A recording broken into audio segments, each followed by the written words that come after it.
E para que a gente faça isso, a gente precisa, em conjunto agora, olhar para essas três variáveis, a PaCO2, a PaO2 e a saturação arterial de oxigênio. É a avaliação em conjunto dessas variáveis que vai nos dizer se a oxigenação de um determinado paciente é adequada ou não. Não é?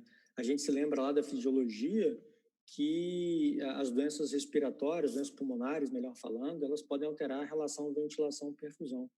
E é essa ventilação-perfusão a responsável pela determinação da pressão arterial do gás carbônico em última análise.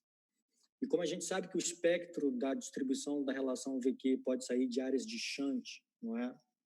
Que é o extremo do baixo VQ para um infinito do espaço morto, quer dizer, fisiológico, que é o bloqueio completo da circulação, a gente precisa, ao olhar a PaO2, a PaCO2 e a saturação em conjunto, saber do que se trata nesse espectro da distribuição da relação ventilação-perfusão, para ver se a gente precisa tomar alguma atitude em relação à oxigenação do paciente ou não.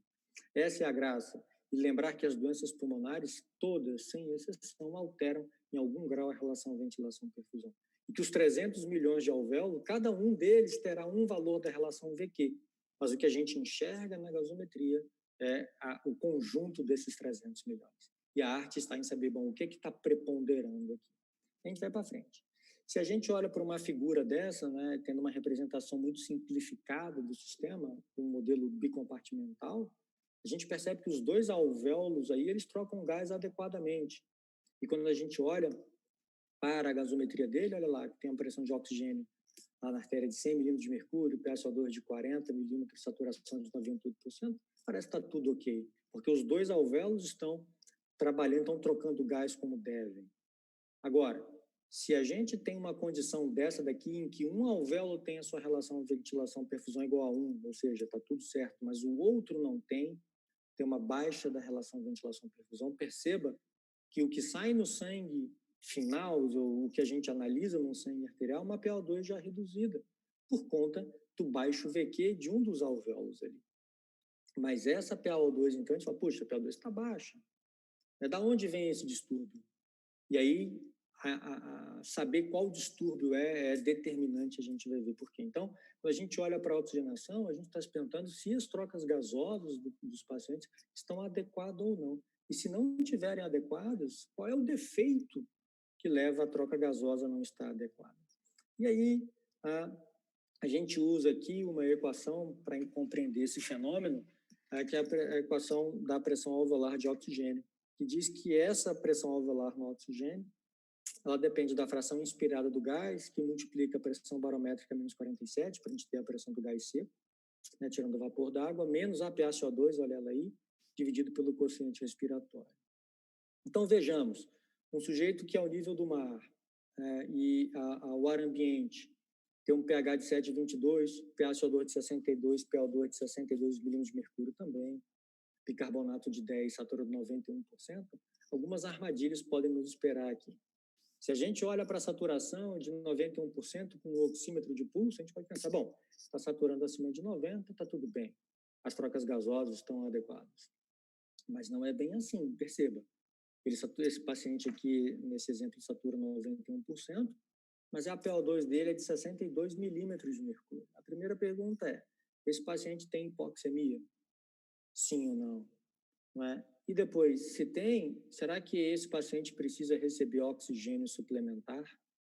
A princípio, até poderia, porque veja, né, ao nível do mar e ao ar ambiente, a PaO2 deveria ser acima de 80 milímetros de mercúrio, está 62. Então eu posso pensar que, opa, esse paciente precisa receber oxigênio suplementar. Mas não é bem assim, porque eu preciso saber quanto de oxigênio tem no alvéolo desse doente. Tem 62 na artéria, mas eu preciso saber quanto tem no alvéolo. E aí eu lanço mão daquela equação ali, e resolvendo isso tudo, eu calculo a diferença alvéolo arterial de oxigênio, ou seja, eu sei o que é que tem no alvéolo agora, porque eu calculei, sei o que tem na artéria recebido ali da gasometria, faço a diferença entre eles e nesse exemplo, perceba, a diferença é muito baixa, está em 9,5 milímetros de mercúrio, ou seja, tem pouco oxigênio no lado arterial porque chegou pouco oxigênio no alvéolo. Então, o defeito não está na membrana alvéolo capilar. O defeito está na quantidade de gás que chega para renovar o gás alveolar. Mas e se eu olhar com cuidado, eu já sabia da avaliação da ventilação anteriormente. Porque se eu olho para a PaCO2 de 62, eu compreendo que o indivíduo está hipoventilado. Então, se ele hipoventila, opa, e a PaO2 dele está baixa, é possível que a causa dessa hipoxemia seja a hipoventilação alveolar. E se assim for, que é o caso deste nosso exemplo aqui, fica muito claro que o oxigênio suplementar não está adequadamente prescrito para esse indivíduo, porque o defeito da oxigenação dele, ou a hipoxemia dele, não vem de um defeito da membrana alvéolo capilar de oxigênio, mas sim de um defeito mecânico vindo lá no processo anterior da ventilação. O que eu estou querendo dizer, finalmente, é que não basta que a gente olhe uma PaO2 de 62, por exemplo, e esse paciente tem hipoxemia e, portanto, eu vou dar oxigênio. Não é assim. A gente precisa ir atrás de saber quais são as causas da hipoxemia, porque o tratamento para o doente hipoxêmico depende da sua causa. Né? Agora, vejamos um outro exemplo. Ao nível do mar agora, o paciente que respira uma FO2 de 80% tem esses valores aí, pH de 7,37, PaCO2 40, PaO2 350, bicarbonato 25, satura de 96%. Né? Opa, esse paciente tem hipoxemia? Eu acho que ele até tinha, agora ele tem hiperóxia, mas é possível que ele tivesse hipoxemia e, portanto, deram oxigênio suplementar para ele. Né? Mas eu preciso me perguntar, tá bom, tem 350 milímetros de mercúrio de oxigênio na artéria, que é a pressão arterial do gás, mas qual é a pressão no alvéolo para esse mesmo gás? Se eu fizer essa conta toda daí, eu vou perceber que a diferença alvéolo arterial agora é extremamente elevada, esse exemplo de 170 milímetros de mercúrio, não é? O que me leva a crer que o defeito da oxigenação agora não se dá por uma inadequação da ventilação. Pelo contrário, a ventilação está adequada, mas o defeito está na membrana alvéolo capilar. Essa membrana tem doença e, portanto, faz com que a troca gasosa fique prejudicada quando a gente pensa em oxigênio. E aí sim, acertadamente, a dose suplementar, como fizeram aqui, talvez deram mais oxigênio do que deveria, mas a ideia primária de dar oxigênio, porque esse paciente tem hipoxemia causada por um distúrbio VQ, fica muito claro. Então, o que eu estou querendo dizer finalmente é que não basta olharmos para a PaO2, pressão arterial de oxigênio, tão somente. É preciso que a gente vá investigar a causa da hipoxemia, caso a hipoxemia exista. Então, uma das formas é calculando a diferença alvéolo arterial de oxigênio, e é preciso, então, que a gente calcule a pressão alveolar do gás, porque a pressão arterial já vem lá no resultado da gasometria. É possível também fazer o estudo das trocas gasosas através de outra conta, mais simples do que a que eu mostrei anteriormente, através do cálculo da PaO2 sobre FiO2, também é um cálculo interessante, rápido de fazer, muito mais rápido do que calcular a diferença alvéolo arterial de oxigênio. Só tem um problema, o resultado da relação PaO2 e FiO2 pode ser alterado por variações na PaO2, por variações na FiO2 ou por variações nas duas ao mesmo tempo. E aí a gente fica um pouco vendido a usar essa equação assim. Muito embora ela seja amplamente utilizada e não há problema nenhum em utilizá-la. Mas lembrando que o resultado dessa conta pode variar em função da alteração da PaO2 tão somente, da FiO2 tão somente e das duas ao mesmo tempo. Né? Então, mas é possível utilizá-la no meio do caminho.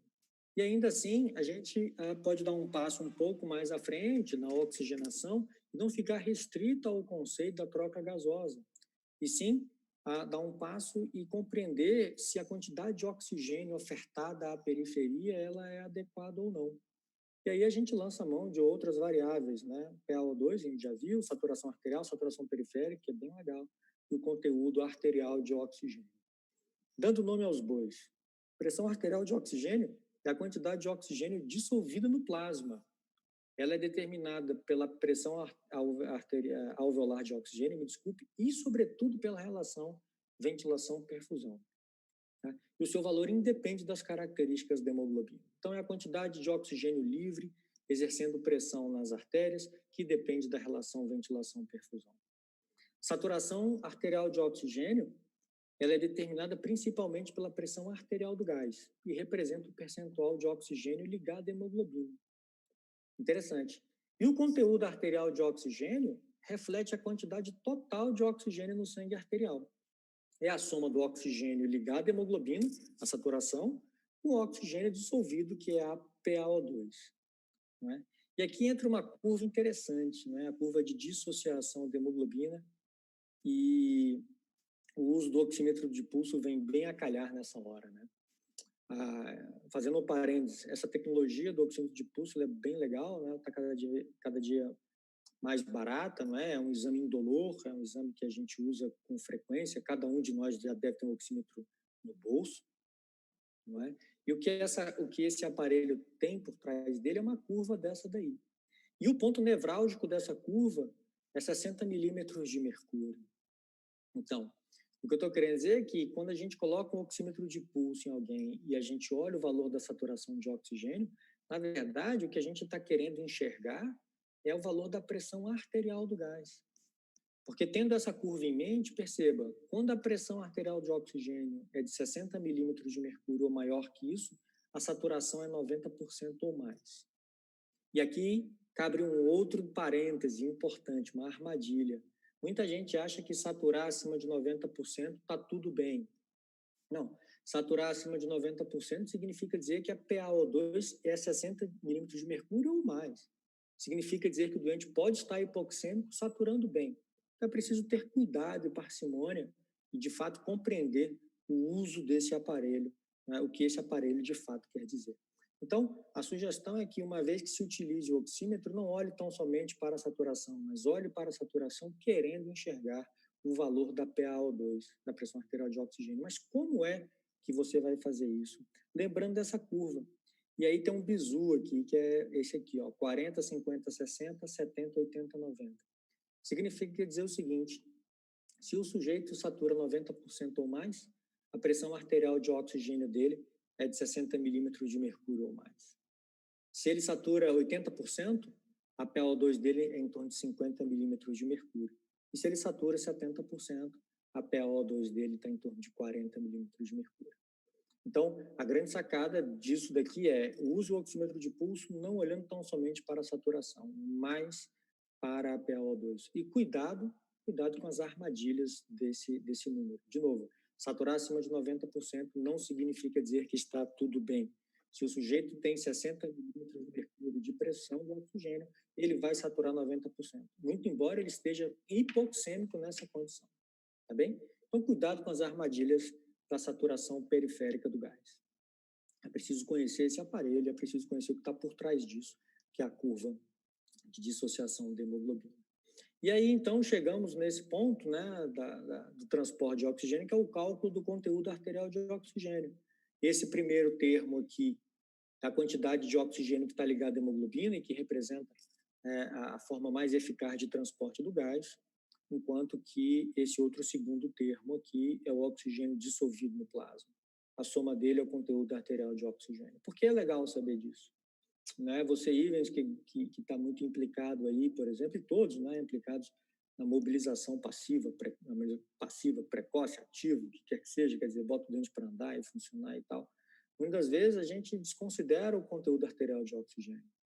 E se esse conteúdo estiver muito baixo, significa dizer que a oferta de oxigênio lá para o músculo periférico não está mais adequada possível, nem para o cérebro, nem para o coração.